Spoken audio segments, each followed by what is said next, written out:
Hi guys, my name is Christine and I'm a dating, relationship and personal development coach.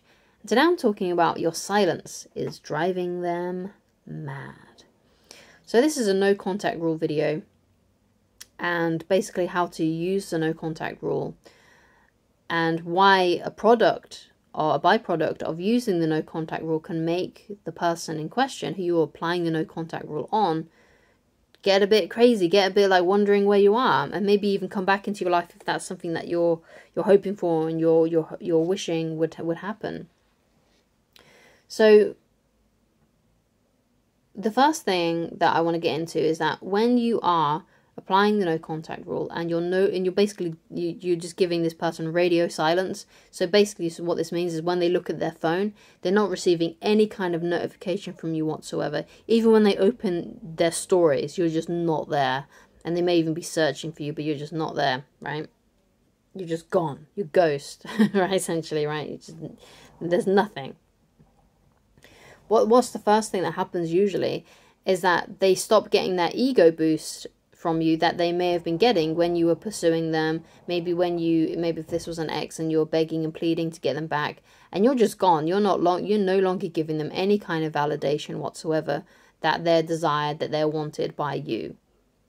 Now they might be desired and wanted by others, but that doesn't matter. All that matters to you is that you're not showing them yourself that you're into them, that you want them. And they're no longer going to get that ego boost from you. Now, it might be the case that they've never really instinctively or consciously wanted an ego boost from you. They've never consciously wanted that validation from you and that attention from you. But let's be honest, when someone likes us, when someone doesn't want to let us go, when someone really wants to be in our lives, it feels good. It feels good. You do feel validated. You do feel like, oh yeah, I've still got it. I'm still attractive, I'm still wanted, I'm still desired. Everyone can sort of get a sense of that, you know, when someone is chasing us heavily. Yeah. So that's just natural. Okay. So when you stop giving that attention, then he's no longer getting that anymore. Okay.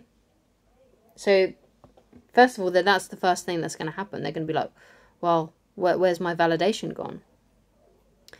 And what's really important about applying the no contact rule is that you must never give in. You must never give in to your emotions, because sometimes you might really miss them, or you may really, really want them and desire them still, and be feeling quite low and sad about it, which makes you emotional, and it can make you make mistakes.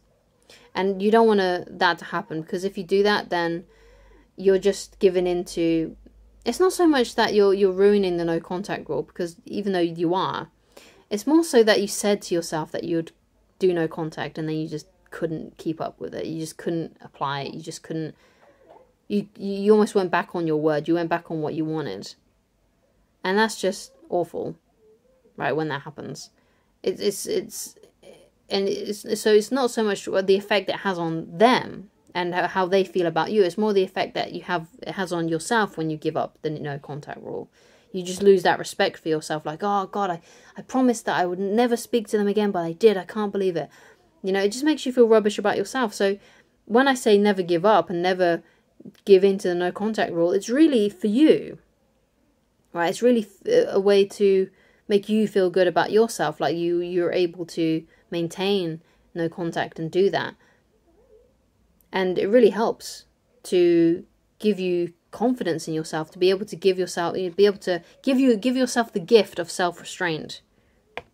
It's really important to never give in to the no contact rule. And also what you want to be doing, and why that drives them mad, is because maybe they're kind of expecting you, maybe they even know about the no contact rule, and they know that, oh yeah, they'll never give in, they'll never give up. They know that maybe you're going to come back. They know that maybe you're going to give in to the no contact rule and you're actually going to contact them. They might be like, oh yeah, I know what they're doing. They're applying the no contact rule. They're not going to be able to last. I'm too amazing. They're not going to be able to do that. But the fact that you do last, the fact that you never contact them, the fact that they never get any kind of notification from you whatsoever, again, if they still care about you in some way, even if they hate you, that's still a feeling, right? That's still an emotion. So something to think about, okay? So never give in, because maybe they're expecting you to give up to be able to, because maybe you've done so in the past. Maybe you have given in the past. So it's really important, okay? So the next thing that you want to do is you want to thrive without them. You don't want to just be getting on with your life and coping without them. You want to be thriving without them. You want to be doing way better in your life without them than you did with them. So that's also really important. I'm really sorry about the dog barking in the background. Not my dog, it's just a neighbour's dog. So thrive without them. Thrive without them. Do better without them in your life. Okay? Every time you hear that dog bark, it's a reminder that you need to thrive without them. You need to do better without them. So that means you work on your goals, you work on your dreams. You are doing so much better without them in your life. You're doing amazingly. You're working out more. You're getting more attractive. You are getting more successful in your life, because maybe you've started a side business, or you're working on your hobbies, or you're following your dreams. Perhaps you've always wanted to be a musician and you're now finally doing that. You've always wanted to be a writer and you're writing. You know, you want to be thriving without them. You want to be doing better without them. You don't want to be doing worse off without them. Because I think a lot of people think, oh yeah, this person's just going to crumble without me because I'm so amazing. Their life is going to go downhill. They're not going to get a better person than me. They're going to like downgrade in who they're dating. They're going to just give up on life. But you're not. You're going to do the opposite. You're going to find maybe someone better, someone more attractive and nicer. And also you're going to be doing better in life without them, which is also really cool. And what you got to be doing then, of course, at the end of all this, is you got to be starting to begin to forget about them. Because if you are thriving, if you're really thriving and you're really focusing on your goals, you're really focusing on your dreams, you're really focusing on finding and attracting a new and better partner, you will forget about them eventually. And that's ultimately what I want for you. I want you to be able to forget about them.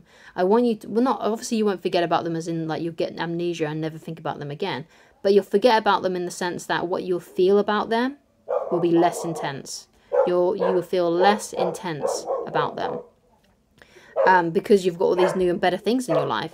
So not only do you want to thrive and forget about them, but you genuinely want to feel good. You genuinely want to feel better. You genuinely want to thrive. You genuinely want to move on.